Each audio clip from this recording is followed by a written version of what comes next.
everyone.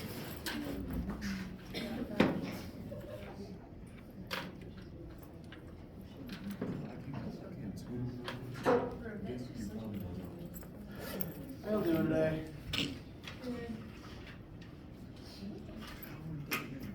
Let's see. Main thing on the agenda for this week is chapter 9. It'll be a short chapter on pressure and buoyancy, and that'll be the last thing we cover before the test next week. I plan on ending this particular chapter with enough time to review at the end of this week and also during lecture next week as well, before we set upcoming test. As per what I always do for tests, towards the end of this week, I'll also be making a practice test that we can go over as we enter review period and stuff as well. Any questions right now at the start before we get started today?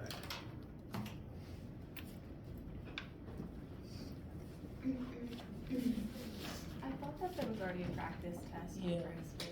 Is that? There probably is, but it's last year, so we need to update it. Okay. Probably doesn't have, I need to add pressure and buoyancy questions to it. Okay. So that's the main thing, I think. So there might be a practice test there. It is out of date. It doesn't mean don't look at it, but it means that a better one is coming.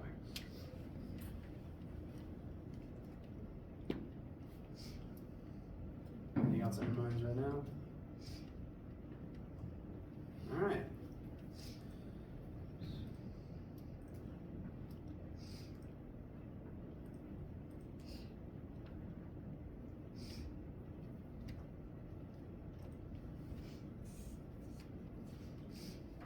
Come on, computer. There we go. Okay, so chapter 9, buoyancy, pressure and buoyant force. These two concepts are directly tied to each other. Pressure, well, I'll define pressure in a minute, but to go ahead and mention buoyant force if you're not familiar with that specific word. Buoyant force is the force that causes floating. If something is buoying, it's floating. Now, we're going to be referring a lot to how pressure affects various states of matter. Those you should be familiar with those states. There's technically 5 of them, as it turns out, but we're only going to focus on 3 of, well, I'll mention plasma. The 4 most common ones are on the board right now. The 5th one is called Bose-Einstein condensate. You will never encounter it in nature.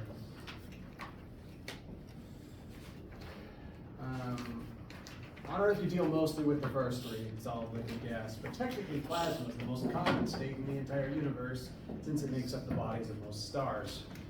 And stars are bigger than planets on the whole. And pressure affects each of these things differently. If you exert pressure on a solid, usually nothing happens unless the pressure is so great that you can crush the object in question. Solids are what physicists call objects that have both definite shape and definite volume. If something has definite shape and definite volume, it tends to like to stay exactly how it is, and it takes effort to make it change. This is opposed to fluids. And fluid is not a state of matter. Fluid is multiple states of matter. Fluid is basically a description of 3 of the 4 states. Liquid, gas, and plasma all count as fluid, which is to say they do not have definite shape. Liquids, gases, and technically plasmas are all very easily deformed. You can stick your hand inside of a liquid and it will just morph around your hand. It does not have a definite shape. It doesn't really resist very strongly when you exert force or pressure on it. It is able to deform. And as a result, you can be submerged in liquids, gases, and technically plasmas. And main thing we're going to be looking at within this chapter is what happens when something is submerged in a fluid, which again includes liquid and gas. I hope you'll never be submerged in plasma. That would hurt. So when I say fluid, I do generally mean either liquid or gas. So I just want to make that vocab term apparent here at the start. Fluid is anything that doesn't have definite shape. That includes liquid and gas. Right now you are technically submerged in a fluid because you're in gas. You have always been submerged in fluid. Clear so far? All right. Now, because you are submerged in a fluid, that fluid is actively exerting pressure on your body. So let's define pressure and also remember the definition of density, since it's going to be very useful in this section. First off, density. This is a measure of how much material is contained within a substance given its unit volume. Different materials all have different specific densities. For example, the density of water is 1 gram per milliliter, or more commonly for our purposes, 1,000 kilograms per meter cubed. We like kilograms per meter cubed for the most part in here. Occasionally something will come up in liters. I'll help convert when that happens. But we like meters cubed because we like meters. And frustratingly, the physics community uses the symbol rho for density. We also use rho for momentum. Yes, that is confusing. So on your formula sheet,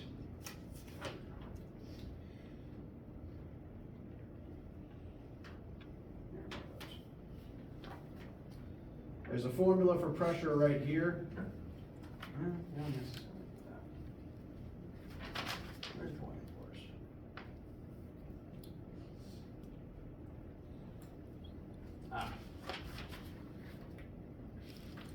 Yeah, the rho in the Archimedes principle equation, which is the buoyant force equation we're going to cover today, that rho is density. I do appreciate that physics ran out of symbols a long time ago. Please ask if there's any confusion at all what your formulas are asking for.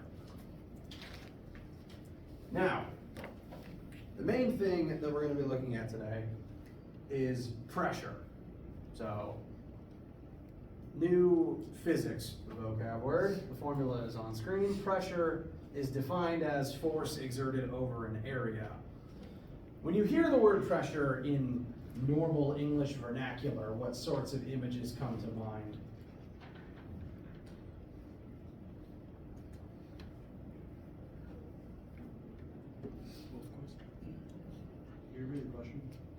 When you hear the word pressure, just in English, what definition do you think of for that word? A combustion of air, compact air. Okay, air pressing on something. That's very apt for what we're doing in here. And especially if you're dealing with chemistry a lot, which I assume probably most of you are. You're probably used to it showing up in like PV equals nRT, the pressure that a gas is exerting. Sound familiar? All right. Pretty apt descriptions. In physics, we take that a step further to define pressure as the force that something is exerting over a surface area. And technically every force you have ever exerted has been spread across a surface area, because if you touch something with your hands to push on it, your hand has a flat surface area, technically, right? Hand is a weird shape. There's not a formula for the area of hand, but this has a surface area. So whenever you push on something, that force is distributed over the surface area of your hand. And so not only are you exerting force on an object, you are exerting pressure across the surface of your palm. The force you exert over the area of your palm.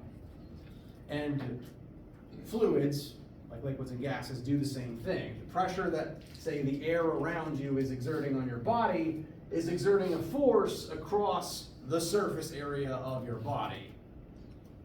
And in chemistry, in PV equals nRT, say if the gas is contained within a container, it's exerting a force outward against the area of the wall of the container. And in common English, if you are under pressure, that implies that there is force bearing down on the area of your body, or possibly your emotions. So, P equals F over A, measurement of force applied over surface area. In physics, we like to use units of pascals for pressure. There are several units for pressure, though, across various disciplines of science, including but not limited to millimeters of mercury, just newtons per meter squared. What's another one? Atmospheres. atmospheres is a pretty common unit of pressure. I should put that conversion up.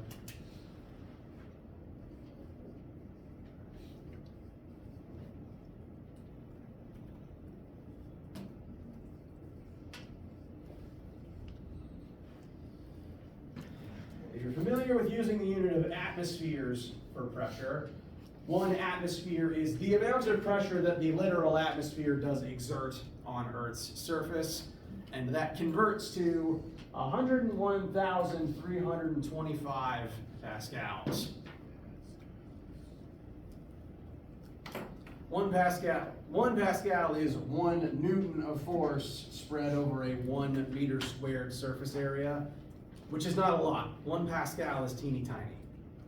1 Newton of force isn't a lot of force, and 1 meter squared is a lot of surface area, meter by meter. So 1 pascal is a very small amount of pressure, which is why it takes a lot of them just to equal atmospheric pressure.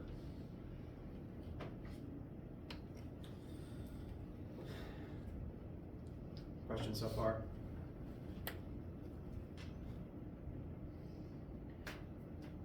All right. Computer's still being weird.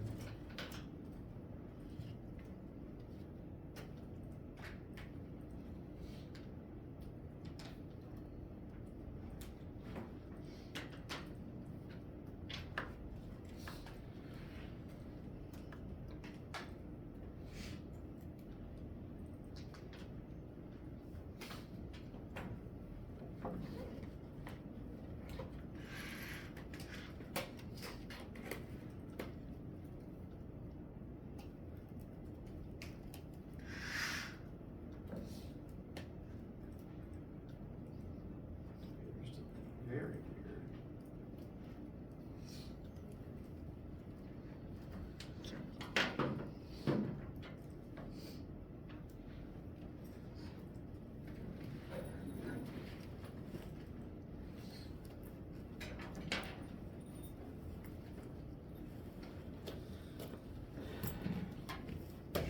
Sorry, it's not showing me the slide preview or the text on any buttons, so I can't see what I'm pressing. Doesn't usually do this.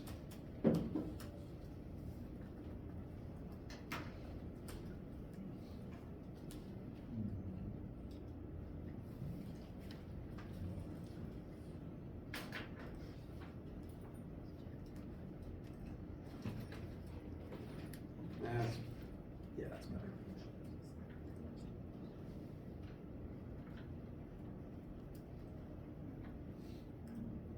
All right. Nope, still didn't do it. Not all right.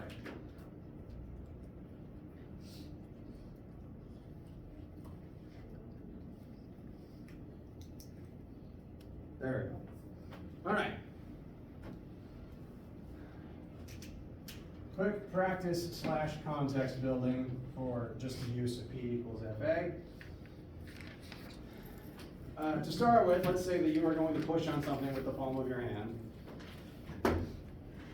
The pressure that you create, you would feel this pressure as well as the object you're pushing on. The pressure that this causes would be equal to the force you exert over the area of your own hand. If you double that force, you would double the pressure that you feel, and if you exert the same force over a smaller surface area, what does that do to the pressure created?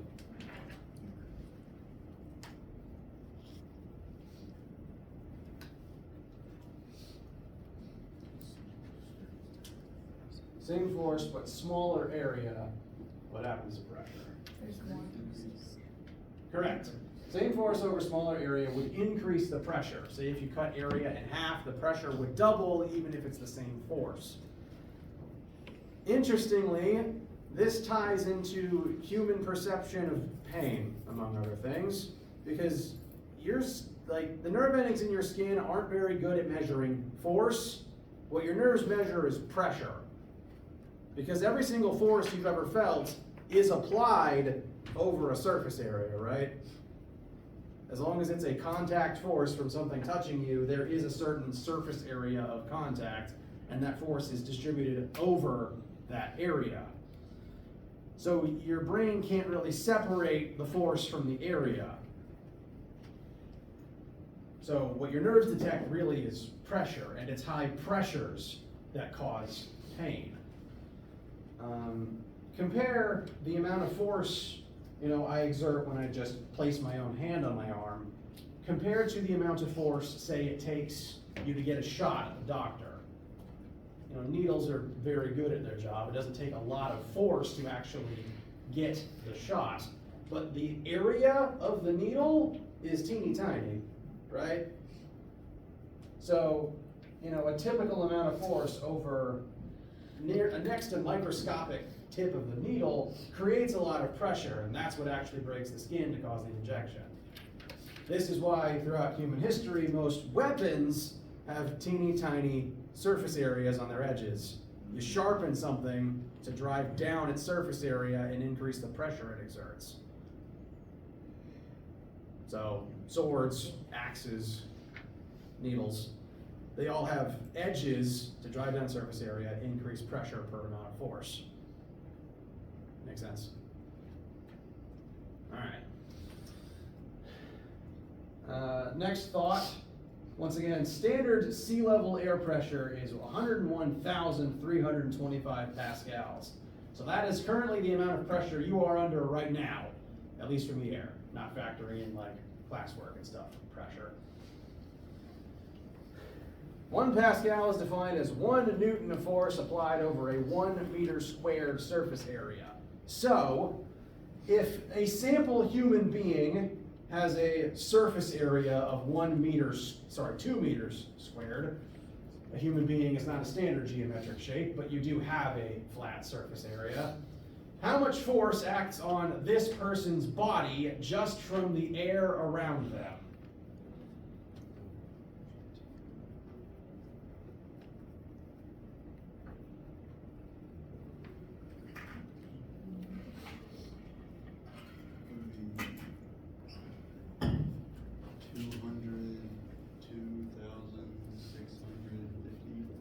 Yep. Pressure goes over here. We have to multiply that by 2 to get force. Therefore, the atmospheric force acting upon a human being whose surface area is 2 meters squared would be 202,650 newtons, which is a lot. I'd say 2 meters squared is not far off from my surface area. So this is the force that is currently acting on you from Earth's atmosphere if you are about my size. Bless you. So literally the air is crushing us right now, and we're pretty much unaware of that fact, right? I certainly don't think about or feel this on a daily basis, and thankfully the human nervous system is calibrated to ignore it. As if you could feel this consciously, it would drive you crazy. Also, thankfully, that force does not all point in one direction. The air above me doesn't all crush straight down on me. The thing about being submerged in a fluid, because air is a fluid, so we are submerged in it right now.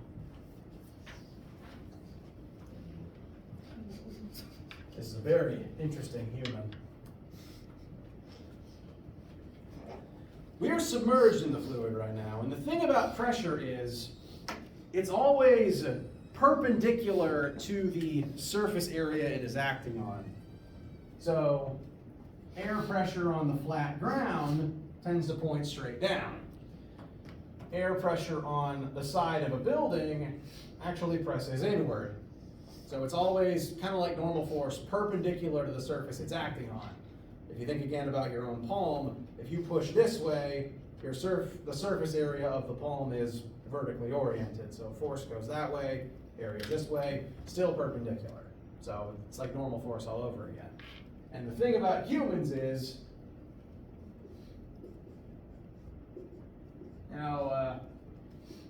all of our sides inward points slightly differently, right? We are, geometrically speaking, weird shapes. So that force, that 200,000 newtons is not just squashing down, it's pressing inward across all of my sides. And so I don't really feel me being pushed down because I'm also being pushed up from the air underneath me. I don't really feel being pushed to the left because there's also forces on my other side pushing in the other direction. So it's a compressive force, like what happens if you take an empty soda can to the bottom of the ocean.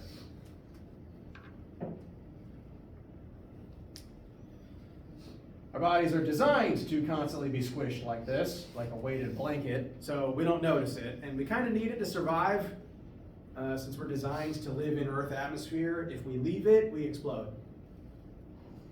You know, if we're used to being pressed inward all the time, if that air is suddenly gone, we literally burst outwards. Which is why that sometimes happens in sci-fi movies. Our equilibrium is defined by constantly being squeezed inwards, and so with that force gone, so don't leave Earth without a spacesuit. Questions so far?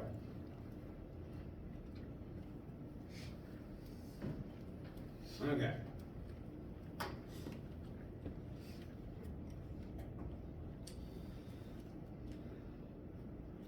Now, there's really three main formulas I want to show you today, and then we'll spend Wednesday practicing them. But I want to show you all of them today because we have a pressure lab this week. That atmospheric pressure that is currently acting on us is basically the weight of the air above us acting over the surface area of your body. Because air has weight. You don't tend to think about it, but it does. It's made of matter, therefore gravity does affect it. And the amount of pressure that you would be subjected to by being submerged in a fluid depends on the fluid you're submerged in, the gravity of the planet you're on, and how deep you are in such a fluid.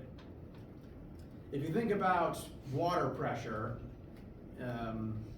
the pressure you're subjected to depends on how deep you go underwater, correct? And that's why deep sea divers have to be very careful at very deep depths.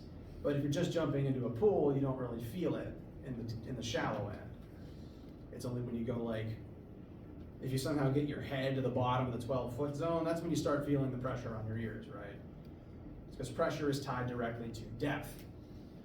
So a second formula for pressure, this is specifically the pressure created by being submerged in a fluid.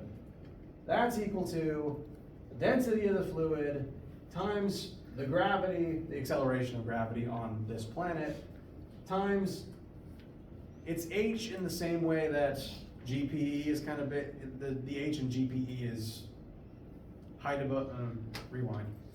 The h here is defined as the amount of fluid above you in this case. So I'm going to redraw stick person here.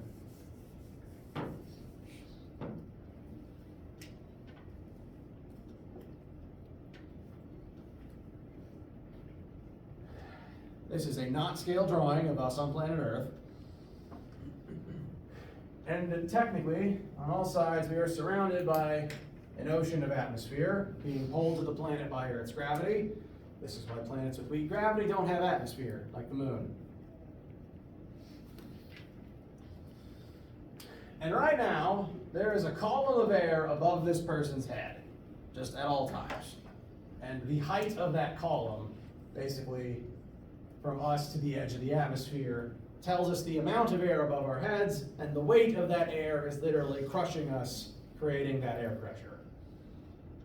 So the H in the formula is the height of the air above your head, or alternatively, if you're going underwater, the height of the water above your head.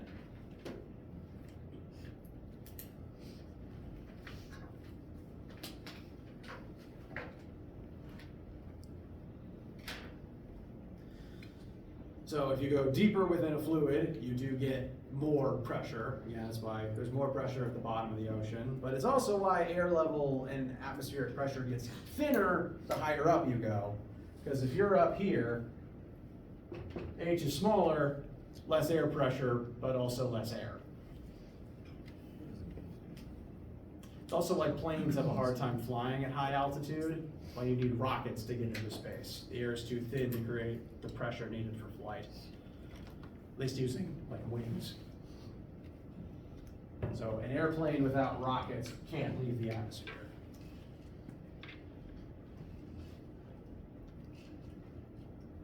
Questions?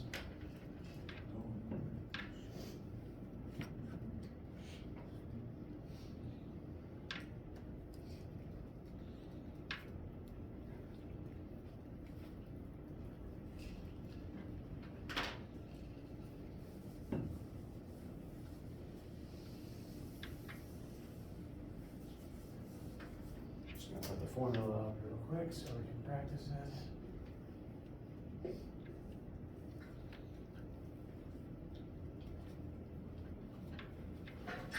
All right.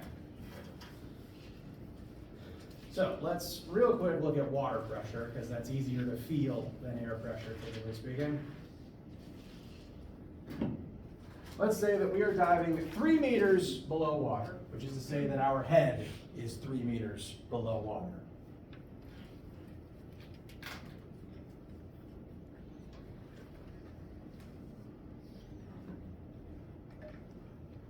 So that'd be about 10 foot deep pool that we're at the bottom of.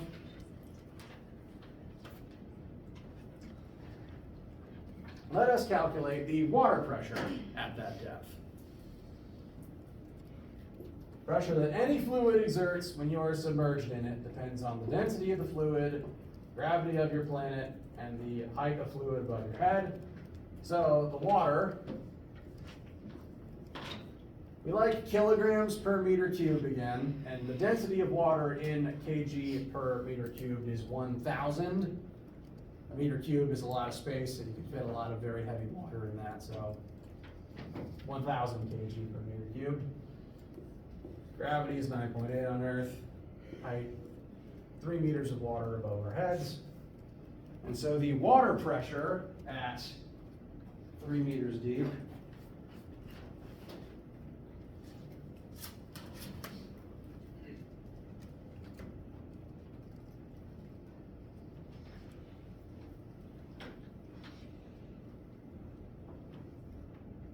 (29,400 pascals). Now that feels like a lot. Remember that air pressure is 101,000 pascals. So that is about 30% of the atmospheric pressure. So by going that far underwater, you increase the pressure on your body by 30%. And at least in my experience, that's the depth where I start to really feel the water pressure in an uncomfortable way, namely on my ears. Does that sound familiar?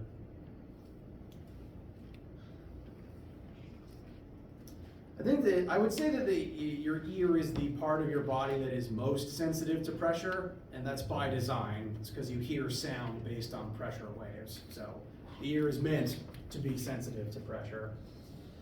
And it's why when you, say, dive to the bottom of a pool, it's why your ears start feeling uncomfortable, because your ears are the most sensitive, the part of you that is most sensitive to the increasing water pressure the deeper you go. But in turn, it's also why your ears pop when you climb mountains, because your ears most easily detect the dropping air pressure the higher you go.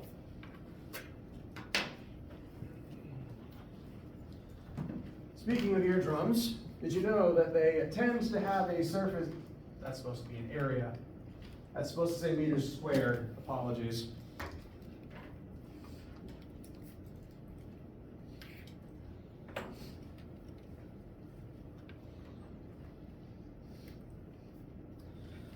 Did you know that your eardrum tends to have a surface area of about 7.85 times 10 to the negative 5th meters squared?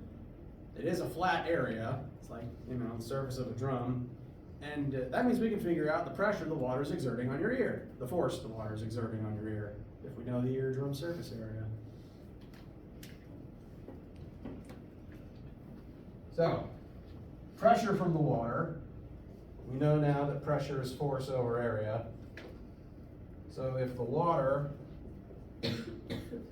bless you, is generating that much pressure on our very teeny tiny surface area of an ear,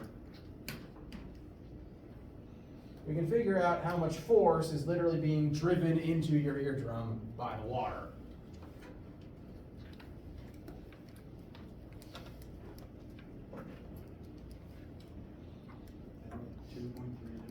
Thank you. Now that isn't a lot of force, but it's force that your eardrum is not used to being subjected to. That would be like someone jamming a finger in your ear, which isn't comfortable.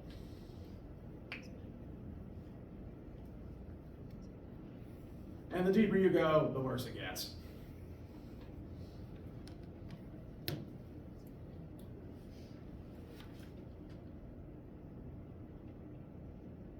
How's this feel just for general context?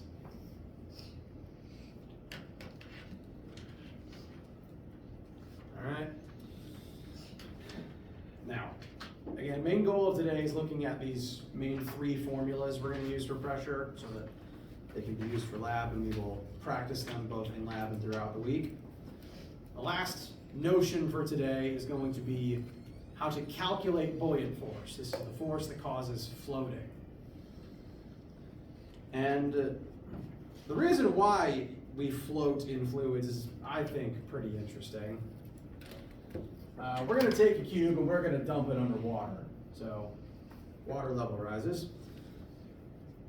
Now, because the cube is now in water, the water is going to exert pressure on that cube. And if you recall from a moment ago, we determined that pressure increases with depth, correct? This actually means that the lower parts of the cube are subjected to more force, more pressure, and therefore more force than the upper parts of the cube. Since the water pressure gets higher the lower you go, there's more pressure on the lower surfaces and therefore more force on the lower surfaces. So the increasing size of the arrows is meant to represent the increased force. And same is true on both the left and right side of this thing. Sound good so far? Now, what's interesting, in my opinion, is I'm using a cube for a reason here. The vertical sides of the cube, since pressure always points into the surfaces, the vertical sides kind of can be used to show the changing force with depth. But what I find interesting is that the top and the bottom are like one solid depth all the way across each, right? Again, flat cube on purpose. The entire top part of the cube is all at one depth. So all the force arrows pressing in on the top are the same size. It's because the depth is the same across the entire flat top of this box. The same is true of the bottom, because the bottom is also at one solid depth, but the bottom is deeper than the top. So all the force arrows pressing in on the bottom are going to be bigger than the ones pressing inward at the top. And because they have to press inward, they're pressing up.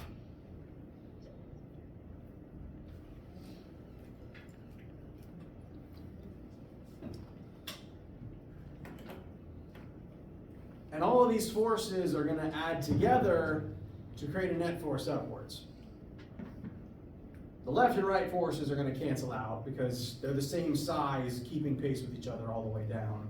Now, this one adds with this one to become 0. This one adds with this one to become 0.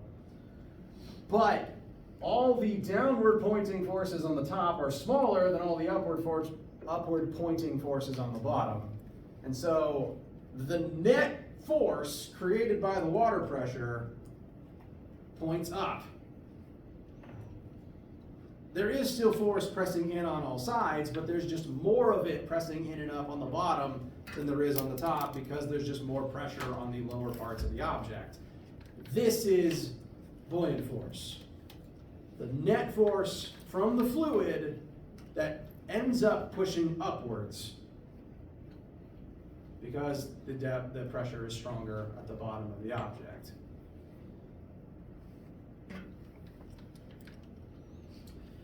So water pressure directly causes buoyant force. And the way that we calculate it is with a formula titled Archimedes' principle. You might have heard the story of Archimedes figuring out how to measure the volume of an irregular object, dunking it underwater, etc., etc. This formula tells us force buoyant, so this is a force, we're back to force again.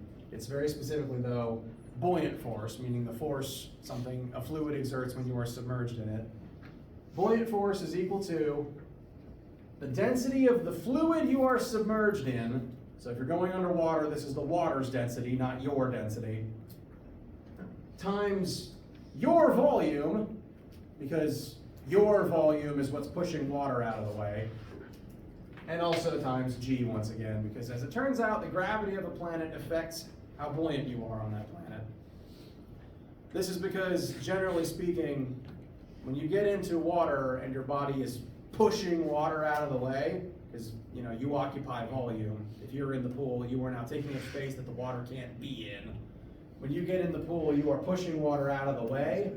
That water is going to push on you to try to reclaim its space, and coincidentally, the buoyant force the water exerts is equal to the weight of the water that your volume displaced.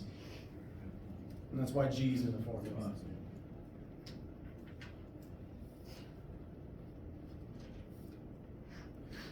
So, the things that affect buoyant force are, again, the density of the fluid, the volume of the submerged object, which again, if you're the one in the pool, that would be your volume, and times G.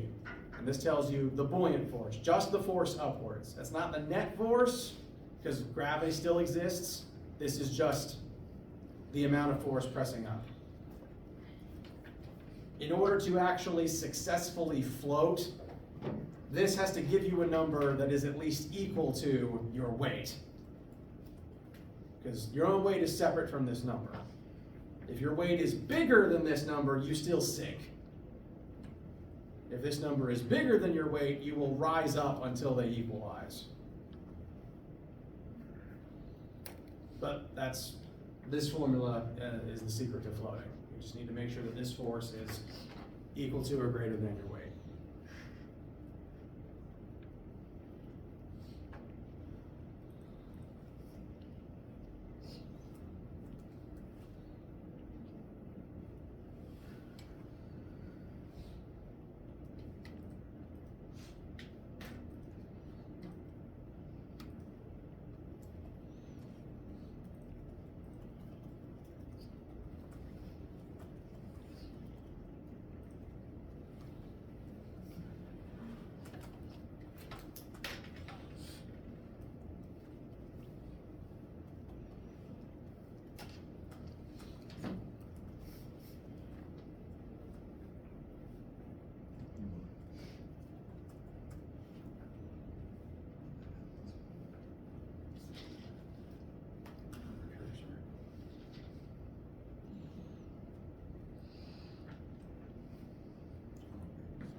Questions at this particular moment? All right.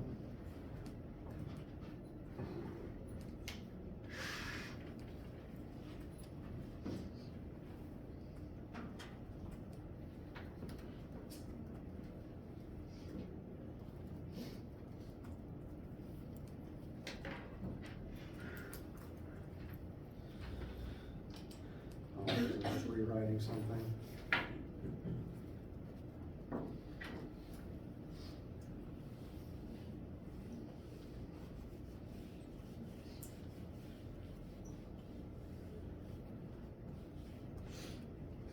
Okay.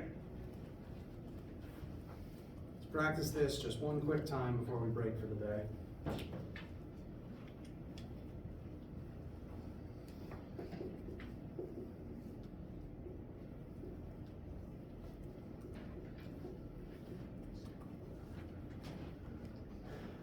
We are going to have a block of unknown material floating in water.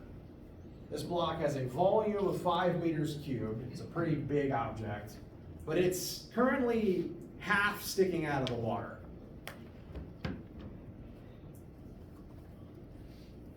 So half of it's above, half of it's below. Usually that's the ratio you want for a boat.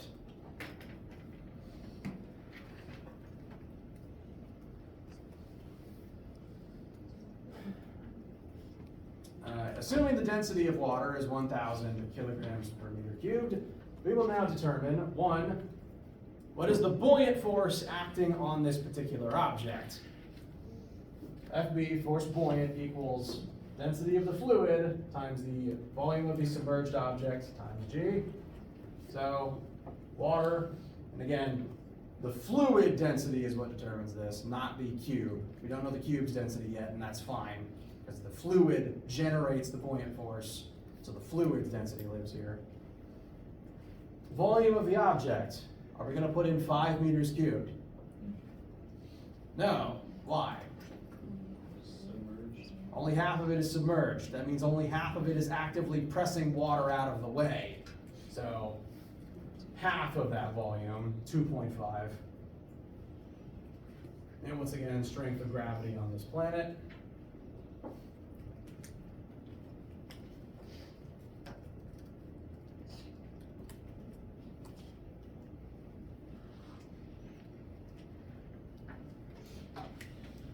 So, this cube is currently being subject to 24,500 newtons of buoyant force. Does your math agree?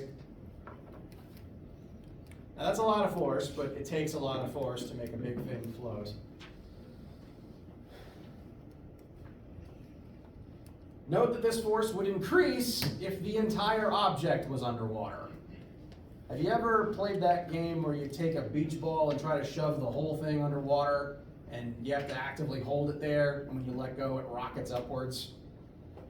So the beach ball normally only has like a very tiny part of itself underwater, and that's because it's filled with air, and air is not very high density. When you jam the whole thing underwater, that increases the volume of the object under the water, and that increases the buoyant force. If buoyant force is much bigger than the weight of the object, it's going to rise until the two equalize.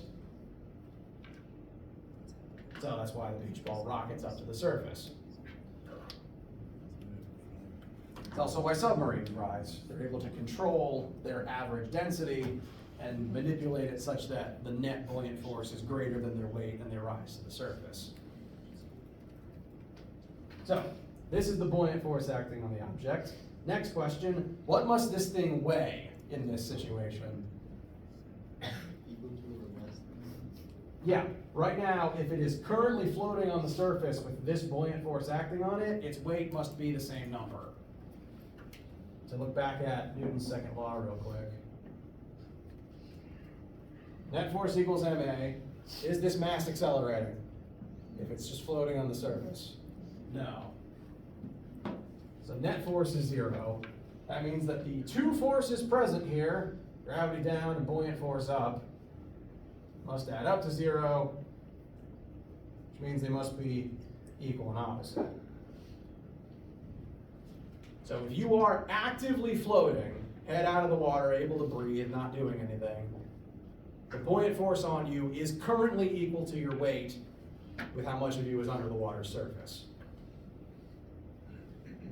If gravity is bigger than buoyant force, you sink. If gravity is weaker than buoyant force, you rise until they're equal. And once they're equal, you stay put.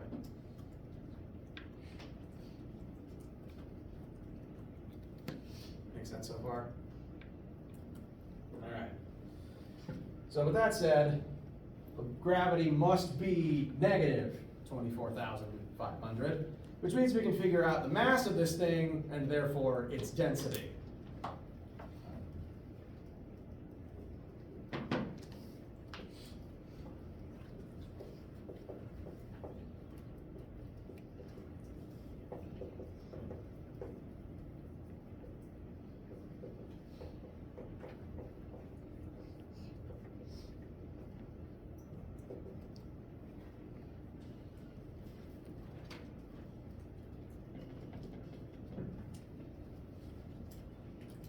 this particular brick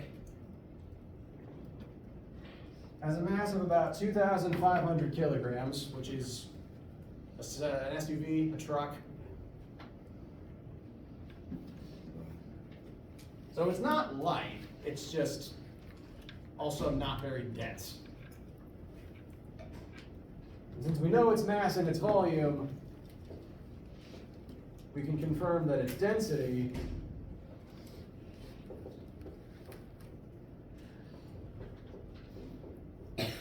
is less than that of the waters, which is a requirement for floating in water.